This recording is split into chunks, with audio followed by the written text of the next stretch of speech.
New reaction to President-elect Trump's pick for Director of National Intelligence, former Congresswoman Tulsi Gabbard. The broader intelligence community warning of the dangers of Gabbard becoming the top official in charge of U.S. intelligence and assessing foreign threats in view of her history of blaming the U.S. and NATO for Russia's invasion of Ukraine and promoting Kremlin propaganda.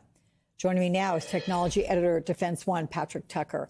Patrick, good to see you. So I know you recently wrote about Gabbard, who, has military experience, but not a deep background in intelligence.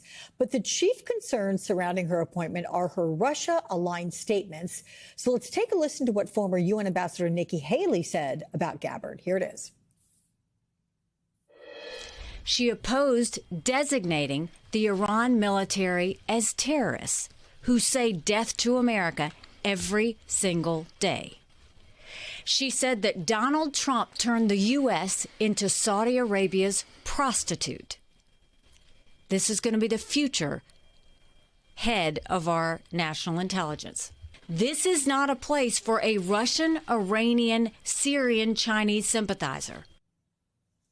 Okay, on the heels of those words from Nikki Haley, give me a sense of why Gabbard is considered dangerous by many for being in charge of U.S. intelligence and assembling that daily brief for President Trump.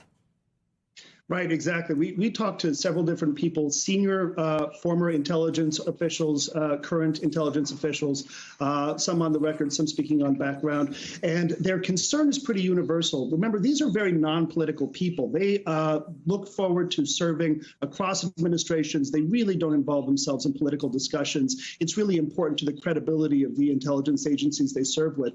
Their concerns are exactly that Tulsi Gabbard, through her social media, through some of her speaking engagements, has not only furthered disinformation, spoken untruths, sort of in line with Kremlin narratives, but in some cases, those things that she said have seemed to repeat direct things that have come out of the Kremlin. For instance, she has blamed the United States and NATO for Russia's attack on Ukraine in 2022. That's something that NATO officials wholeheartedly reject.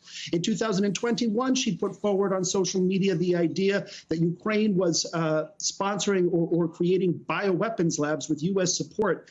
And that one in particular seems so random, so strange. It is actually something that comes from the Kremlin. We don't know of exactly how she came about it, but it's something that Kremlin operatives put forward as a justification for the invasion in 2022. We saw Russian-backed separatists use that as a justification for the incoming invasion. The concern is that allies and partner intelligence agencies that we rely on are going to look at those comments and become incredibly reluctant to continue to share information with us if it could endanger sources and methods that they use to collect and gather intelligence. What you're saying is that there'll be a lack of trust.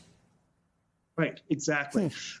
Sources and methods are kind of key to how intelligence agencies work, and the United States intelligence apparatus works best because we have really strong partnerships with intelligence agencies with different offices all around the world. That intelligence sharing is really key to how we know things, for instance, that Russia was about to invade Ukraine. Now imagine you work in Estonia or Poland or Germany or the UK, and you have intelligence that could help to further that consensus so that the White House could reveal to the world Russia's intentions. Next time something comes up like this and you have to deal with somebody who has furthered Kremlin propaganda, are you going to share that intelligence? Are you going to share the sources of that intelligence? Are you going to share the human intelligence officials or agents that were possibly responsible for collecting it, or the signals intelligence tools that you used? Yeah. And that speaks to a big breakdown of trust. How concerned are you about Vladimir Putin, and I'll need a quick answer, lowering the threshold for use of nuclear weapons?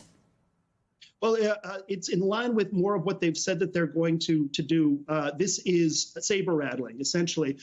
It doesn't necessarily mean that we are any closer to a nuclear war, given the capacity, the amount of people that live in St. Petersburg and Moscow. That's not a good strategy for him, but it's really just to intimidate NATO and Western allies. Okay. Patrick Tucker, thank you. I'm sorry for having to make that a more brief answer than I would have appreciated, so we'll have you back. Thank you much.